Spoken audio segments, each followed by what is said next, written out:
In the best of the rest of the news, Vermont's independent Senator Bernie Sanders has been polling as high as 28% among some Democratic voters. So why isn't the media giving him more coverage? And why won't they paint him as a realistic candidate? The answer might lie in the Dewey defeats Truman headline concocted by the media insiders of that day. Why did they get it so wrong? Well, without live exit poll numbers, all they knew was that Dewey courted the media and the biggest corporations in America, particularly the media corporations, in a way that made him seem like he was the next president. Unfortunately, courting corporations and the media didn't win Dewey the popular vote. Sanders wouldn't be the first unknown underdog to win the Democratic nomination. Michael Dukakis, Jimmy Carter, even Barack Obama were all considered long shots for the nomination. Michael Dukakis and Jimmy Carter were so unknown that they polled at less than 1% of the vote in the early stages of their primary campaigns. Barack Obama was slightly better known when he announced because he had given the keynote speech at the 2004 Democratic National Convention. But the media thought he was young, inexperienced, and no match for the much more experienced and well-known Hillary Clinton.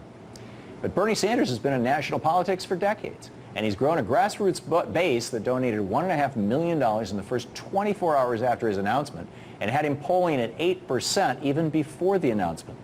He also engages the media regularly, talking about issues that most Americans care about: getting money out of politics, making college affordable for all, breaking up the big banks, unrolling a new Green Deal that addresses climate change and creates sustainable jobs for Americans, expanding Social Security, closing tax loopholes for billionaires and corporations, just to name a few. And he's also critical of the fact that the media doesn't want to talk about these big issues like climate change or the TPP. Take a look at his comments on CNN's Reliable Sources earlier this week. In terms of campaign coverage, there is more coverage about the political gossip of a campaign, about raising money, about polling, about somebody saying something dumb, or if some kid works for a campaign, sends out something stupid on Facebook, right? We can expect that to be a major story. But what your job is, what the media's job is to say, look, these are the major issues facing the country. We're a democracy. People have different points of view. Let's argue it. To me, it is astounding, and correct me if you think I'm wrong, when you have ABC, CBS, and NBC not devoting 1 minute to the most significant trade agreement in the history of the United States of America. They might say they're covering it on the website. Maybe they'll. They might say there are niche outlets that can do a better job covering it in this day and age on the internet.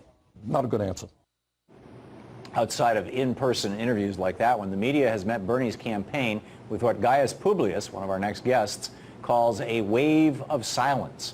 So is the wave of silence going to hurt the Sanders campaign? Or is the media setting itself up for another Dewey defeats Truman? Here now to talk about Bernie's campaign and the media's wave of silence are Richard Eskow, senior fellow at the Center for America's Future and host of The Zero Hour with R.J. Eskow, and writer Gaius Publius. Great to have you both on with us. Thank you for joining us. A pleasure. Great to be here. A question for each of you, for both of you. Gaius, you can go first. What's going on here? Is this wave of silence by design?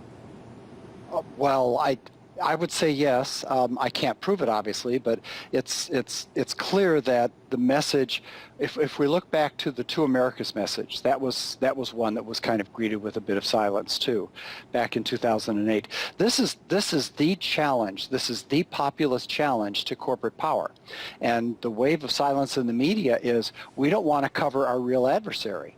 Let's pick somebody who's in the club. And that can be O'Malley, that can be Biden, that can be Hillary Clinton, or anybody out of the Republican side that the Koch brothers will finance. But this is the challenge. And you meet that real challenge with silence. This is fascinating. I love seeing this. Yeah. RJ, your thoughts on this? Well, look, I think that's an element of it, but I also think there's a business aspect to it. Look, our political media has become a celebrity eyeball-grabbing machine, and Bernie is kind of the anti-celebrity in the way he presents himself and the way he comes across. You can get a lot more traffic talking about Hillary's emails than you can covering Bernie and the issues, so I think that's part of it. And I also think there's a cognitive dissonance. These guys are so embedded. Tom, you and I have talked before about the tribal aspect of all of this.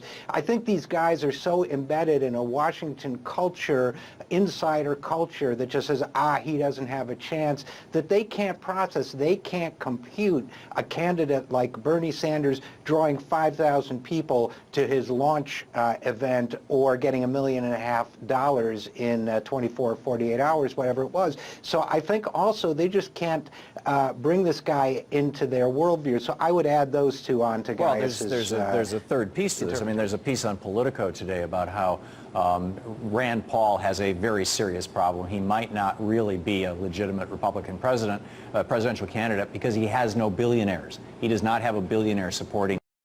And he's been desperately trying to find one. You know, they go through the list of all the billionaires that he gave his sales pitch to. They've all turned him down. Without a billionaire, you're nobody. And the reason why is because all that money ends up with the media. So, RJ, do you think that part of ignoring Bernie is the fact that Bernie has said, I got no super PAC, you know, I'm not going to be giving you guys $1 billion in advertising? Oh, I think the business aspect of it is huge. As you know, as Bill Moyers has written about, you know, we've got 6 major media companies now. They're not going to make any money off Bernie. So Bernie's not on their radar. He's not a good... So that gets back to Gaius's point that I think there is an intentional aspect of it. And I also think, look, the ideas that the American people care about, positions that the American people feel strongly about, have been frozen out of the national debate for decades now. And Bernie, you know, he's kind of running a meta campaign. He's campaigning about the way we do politics as well as on the issues. He's trying to bring those issues back, and I think they're fighting him tooth and nail.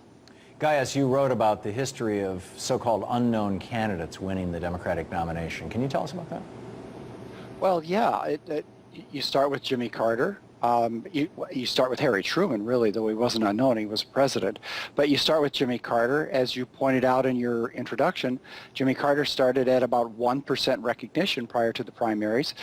Michael Dukakis started very, very low as well. Bill Clinton started low, but zoomed up rather fast. Barack Obama was rolled out by Bill Clinton purposely to introduce him in 2004 so he'd be available in 2008, and that accounted for the fact that he came in with like 22-25% name recognition into the Clinton-Obama fight. But the Clinton-Obama fight, he was the way underdog, and he was the way underdog with money. I would like to introduce a positive element about Bernie's possibility just from a TV standpoint, if I could. Mm-hmm. I was listening to that clip that you played, Tom, CNN, and they played a gotcha thing with him. And his last answer was, what do you think about that? His last answer was, not good enough. I thought that was really nice drama from his standpoint. He could have done a kind of a wonky answer, and he didn't. I think Bernie is good verbally, he's good dramatically, and he's going to make some interesting television. That may be a plus for him. Yeah, I agree. RJ, your most recent article was about the Democrats finding the country's soul. Do you think that an independent from Vermont might help the Democratic Party do that? Yeah, I mean, the premise of that article, In Search of the Democratic Soul, was that there's constant discussion among Democratic strategists, how do we find the party's soul? And the point I was making is, don't look for the party's soul, look for the country's soul. And I think that's a huge note of optimism for a candidate like Bernie Sanders, because he is fighting the way that people typically campaign. He's talking about the issues. I loved that answer too, that not a good answer or whatever he said during that interview. He's challenging the way the media covers politics, and I think people are really responding to that. So I think that if that continues, I just spoke earlier today with John Nichols about the kind of reaction he was getting in New Hampshire after he announced huge crowds and so on. I think if he continues to get that kind of enthusiastic response, those are all clear indicators that the way to find the soul of the country is by doing exactly what he's doing, which is not talking down to people, talking about the issues, and refusing to accept the absurd premises of the political debate as the media frames it. Yeah, and apparently the crowds are showing up. On my radio program today, I had several callers from Iowa, where Bernie was today, and one of them said that yesterday she went to a Rand Paul event, one of the other guys, I forget who it was, and to a Bernie event, and Rand Paul had like 50 or 100 people. The other Republican had, it was Rick Santorum. He had 50 people.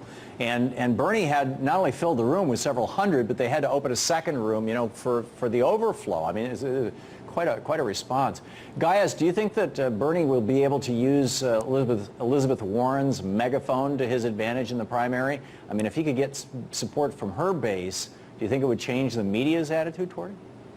I think he's already got support from her base. There are a bunch of Ready for Warren groups that are outside of the big Democratic sort of petition and organizing groups that are just kind of grassroots ready for Warren, and those people are ready for Bernie. I think Bernie's support among the people, because he is singing the song of the people. I agree with Richard. It's exactly right. He's touching the soul of the people of the country.